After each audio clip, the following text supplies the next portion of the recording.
Hi viewers, இன்றைக்கி ஹரி கொங்கு சமையலில் சென்னா மசாலா எப்படி செய்கிறதுன்னு பார்க்க போகிறோம். அதுக்கு சென்னா மசாலாவை ஒரு 8 மணி நேரம் ஊற வச்சு எடுத்து வச்சுருக்கோம்.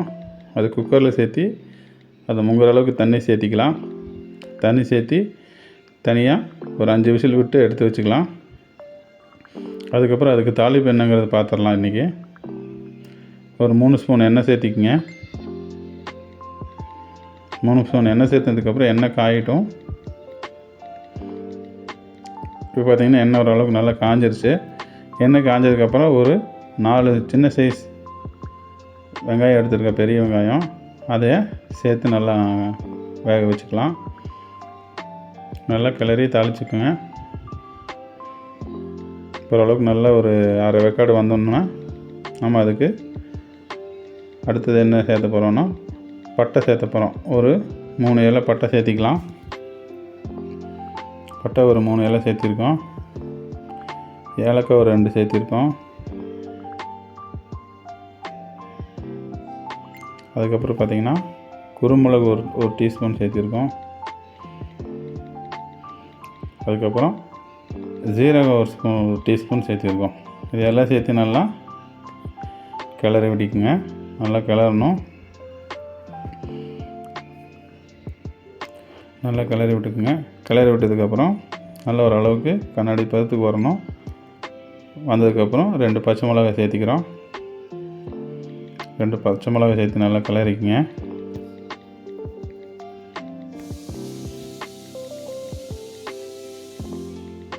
கிளறினதுக்கப்புறம் ஒரு 3 மீடியம் சைஸ் தக்காளி எடுத்திருக்கேன்.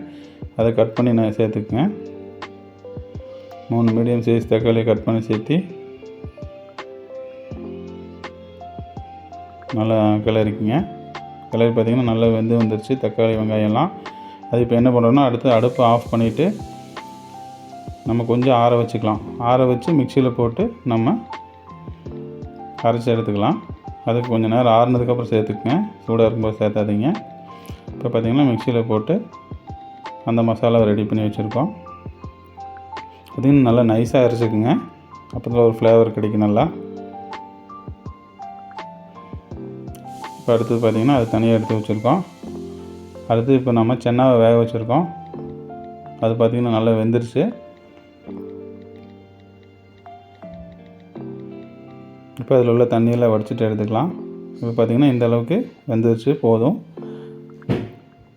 இது பார்த்திங்கன்னா அடுத்து நம்ம இப்போ குக்கரில் இந்த தாளிப்பு போட போகிறோம். நம்ம வடை சட்டியில் செய்கிறத விட குக்கரில் செய்கிறது பார்த்திங்கன்னா நல்லா டேஸ்ட்டாக இருக்கும், நல்லா ஃப்ளேவர் நல்லா கிடைக்கும். இப்போ அதுக்கு ஒரு 3 டீஸ்பூன் எண்ணெய் சேர்த்திக்கிறோம். அதில் கொஞ்சம் சோம்பு சேர்த்துக்கிறோம். அடுத்து பார்த்திங்கன்னா ஒரு 2-3 பட்டை சேர்த்திருக்கோம். அது பார்த்திங்கன்னா இஞ்சி பூண்டு பேஸ்ட் ஒரு 2 ஸ்பூன் இஞ்சி பூண்டு பேஸ்ட்டு சேர்த்திருக்கோம். இதை சேர்த்து நல்லா பச்சை வாசம் போகிற அளவுக்கு நல்லா வணக்கி விட்டுக்குங்க. ஏன்னா நம்ம இப்போ குக்கரில் செய்கிறது அது நல்லா வணங்கி பச்சை வாசம் போனதுக்கப்புறம் அடுத்ததை சேர்த்துக்குங்க. பார்த்திங்கன்னா இப்போ ஓரளவுக்கு பச்சை வாசம் போயிடுச்சு, நல்லா வணங்கி வந்துருச்சு. அப்போ பார்த்திங்கன்னா ஒரு ஸ்பூன் மிளகாத்தூள் சேர்த்துக்கிறோம். மிளகாத்தூள் சேர்த்து நல்லா கிளறிக்கிங்க. அடுத்து நம்ம இப்போ அரைச்சி வச்சுக்கிற பேஸ்ட்டு, தாளிப்பு பேஸ்ட்டு இதில் சேர்த்தி நல்லா மிக்ஸ் பண்ணிக்கிறோம். நல்லா. இதுக்கு ரொம்ப கெட்டியாக தேவைங்க, இப்படி கெட்டியாக வச்சுக்கலாம். இல்லைன்னா நம்ம தண்ணி கொஞ்சம் ஆட் பண்ணிக்கலாம். இதில் பார்த்திங்கன்னா நம்ம மிக்சியில் அரைச்ச தண்ணியே இருக்கும், அதுவே சேர்த்து ஆட் பண்ணிக்கோங்க. அடுத்தது பார்த்திங்கன்னா மல்லித்தூள் 2 ஸ்பூன் ஆட் பண்ணுறோம்.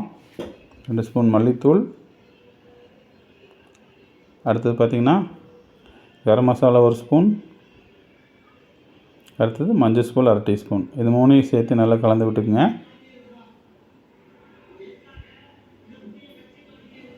கலந்து விட்டு நல்லா கொஞ்சம் ஒரு கொதி வர வைங்க. நல்லா மிக்ஸ் ஆகி நல்லா ஒரு கொதி வந்துருச்சு. இதுக்கப்புறம் பார்த்துட்டிங்கன்னா நான் கொஞ்சம் தண்ணி ஆட் பண்ணிக்கிறேன். எங்களுக்கு கொஞ்சம் தண்ணி மாதிரி தேவைப்படுது. உங்களுக்கு கெட்டியாக வேணுங்கிறவங்க இந்த தண்ணி ஆட் பண்ணுறதுனால பண்ணிக்கலாம், இல்லைன்னா விட்டுறலாம். அடுத்து பார்த்திங்கன்னா நல்லா கொதித்து வந்தோடனே இதை நம்ம குக்கர் மூடி போட்டுக்கலாம்.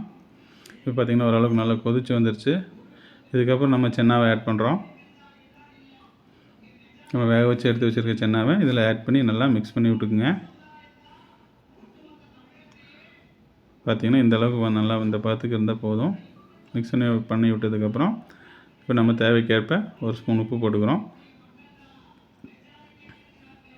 அடுத்து பார்த்திங்கன்னா நெய் சேர்த்துறோம். நெய் சேர்த்திக்கலாம், பட்டர் வெண்ணெயும் சேர்த்திக்கலாம். உங்கள் விருப்பத்துக்கு தகுந்த மாதிரி நீங்கள் நெய்யோ வெண்ணெயோ எது வேணாலும் சேர்த்தி இதை நல்லா சூடானதுக்கப்புறம் குக்கர் மூடி போட்டு ஒரு 5 விசில் வச்சு ஸ்லிம்மில் வச்சுக்கோங்க. அடுப்பு ஸ்லிம்மில் வச்சு ஒரு 5 விசில் விட்டிங்கன்னா நல்லா கொதித்து நல்லா அந்த ஃப்ளேவர் கெட்டியான ஃப்ளேவர் கொண்டு வரும். இப்போ பார்த்திங்கன்னா பண்ணி எடுத்துருக்கோம். இப்போ பார்த்திங்கன்னா நம்ம சென்னா மசாலா ரெடி. நல்ல டேஸ்டியான சூப்பரான சென்னா மசாலா ரெடி.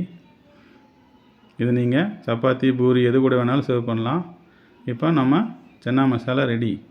Thank you viewers.